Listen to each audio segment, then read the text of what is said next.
నా పేరు రహీం పాషా. ఇప్పుడు నేను సాజిద్ గారు అని చెప్పేసి ఇద్దరం వచ్చినాం. వాజేడు దగ్గర ఒక గోదావరి ఉందండి. ఆ గోదావరిలో కూర్చొని ఇక్కడ చూస్తున్నాం. బ్రిడ్జ్ ఉంది, అక్కడ అది కట్టడం జరిగింది. ప్లస్ అటు చుట్టూ గుట్టలేనండి. చూడండి, ఎటు చూసినా మన తెలంగాణకు ఎటు ఈ లెఫ్ట్ రైట్ ఫ్రంట్ బ్యాక్, ముందు వెనక కుడి ఎడమ, ఎక్కడైనా కూడా గుట్టలే ఉన్నాయి. చూడండి, ఇది కొద్దిగా బార్డర్ దాటితే ఛత్తీస్గఢ్ అండి. ఆ బ్రిడ్జ్ కొద్దిగా అటు దాటితే ఛత్తీస్గఢ్ బార్డర్ దగ్గరలో ఉన్నాం. గోదావరిలో కూర్చొని ఉన్నాం. ఇక్కడ మాకు దాహం అవుతుంది. ఇక్కడ వచ్చి కూర్చుంటే నీళ్ళ తడి కనబడ్డది. ఇక్కడ కొద్దిగా నీళ్ళ తడి ఉంది. వెళ్తే చూద్దాం, వెళ్తే దాహం అనేది తీరుతుంది. పచ్చికెళ్తుంది.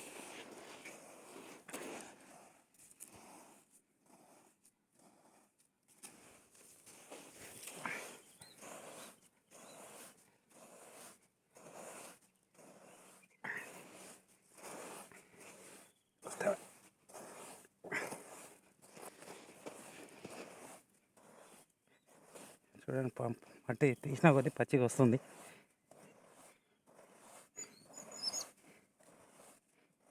కష్టమే కష్టమే. ఇంకా చాలా లోతు తీస్తే వస్తాయి కావచ్చండి. నీళ్ళు అయితే పచ్చిగానే ఉన్నాయి.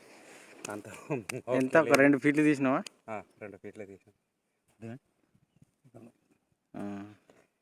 ఇంకా తీస్తే వస్తుంది, కానీ చేయి అందట్లేదు. ఇంకా చాలా లోనుకుంది. అసలుకే ఎండలో తిరిగి నిలబడి ఉన్నాం. సాధన కూడా కావట్లే. సరే, ఎట్లయితేంది, ఇది భగవంతుడు మనకు సృష్టి అండి. నదులు, ఇసుక బంగారం అండి. ఇది బంగారం కన్నా విలువైంది. కానీ ఈ ఇసుకను ఆ టెండర్లు పెట్టి ఇట్లా మట్టిని తీసుకొని పోతా అంటే పాయ వెడల్పు అవుతుంది. నదులు అనేటివి వెడల అవ్వకుండా ఊర్లు దగ్గర పడి ఊరికి పొలం అనేది జీవించడానికి ఇల్లు అనేది ఉండకుండా పాయలు కోసుకుంటా నది వెడల్పు అవ్వకుండా వెళ్తుందండి. ఇంకోటి ఏంటంటే, ఇట్లా చేయడం వల్ల ఈ దరిని పట్టుకొని ఉన్న చెట్లు కూడా నీళ్ళ కోతకు గురై లక్షలాది చెట్లు పోతున్నాయి దరి కోసి. ఆ దరి కోయడం కారణం ఇసుక తిప్పలు, ఇసుక కరువు అవ్వడమే. ఇసుక మొత్తం ట్రాన్స్ఫర్ అవుతుంది, సప్లై అవుతుంది. ఇసుక లేని మనిషికి మనుగడ లేదు. కానీ ఎక్కువ శాతం ఇసుక ఇక్కడి నుంచి ఈ గోదావరి నుంచి వెళ్తుంది.